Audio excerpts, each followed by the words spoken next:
দ্বিতীয় অধ্যায় সাংখ্য যোগে ভগবান শ্রীকৃষ্ণ অর্জুনকে বুঝিয়েছেন আমরা জন্মান্তরবাদে বিশ্বাসী।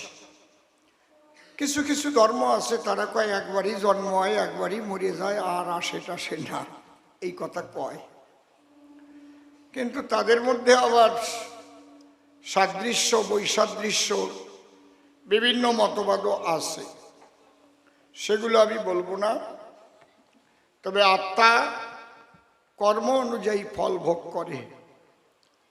আমি ঠাকুরের কাছে প্রার্থনা করব, মানব দেহ ধারণ করলে আমরা ভালো মন্দ কাজ সব কিছুই আমাদের দ্বারা হয়। কেউ খারাপ কাজ একটু কম করে, ভালো কাজ বেশি করে। ভালো মানুষ বলে তারে একেবারে যে সবার মন জোগাতে পারে এমন মানুষ আমি দেখি নেই। ভগবান রেও সবাই ভালো কয় না, নাকি? ঠিক বলছি তো?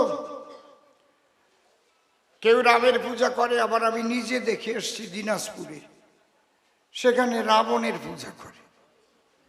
হ্যাঁ, কেউ দুর্গা পূজা করে, দেখলাম ওই বিড়া দত্তপুকুরে ওই জায়গায় আবার অসুরের পূজা দিচ্ছে।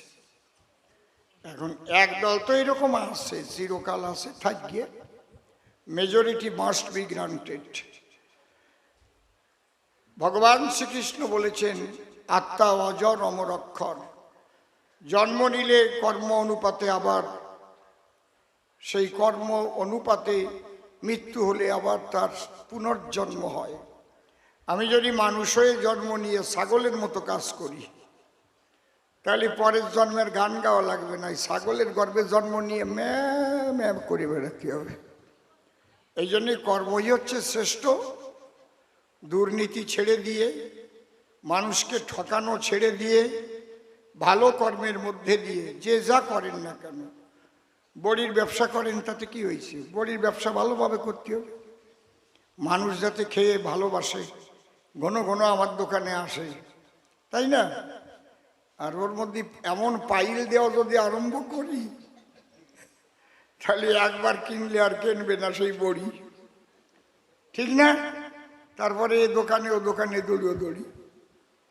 সমস্ত কাজের মধ্যে দিয়ে সততা থাকলে ওই কর্মের মধ্যে দিয়েই তার ধর্ম পালন হয়। এটা গীতার মধ্যেও লেখা আছে। আমরা ঠাকুরের কাছে প্রার্থনা করলাম। এইবার পালা সম্পর্কে আপনারা শুনলেন, ও নাম নিয়েছে সাধন ভট্টাচার্য, মানে গলায় পইতে আছে।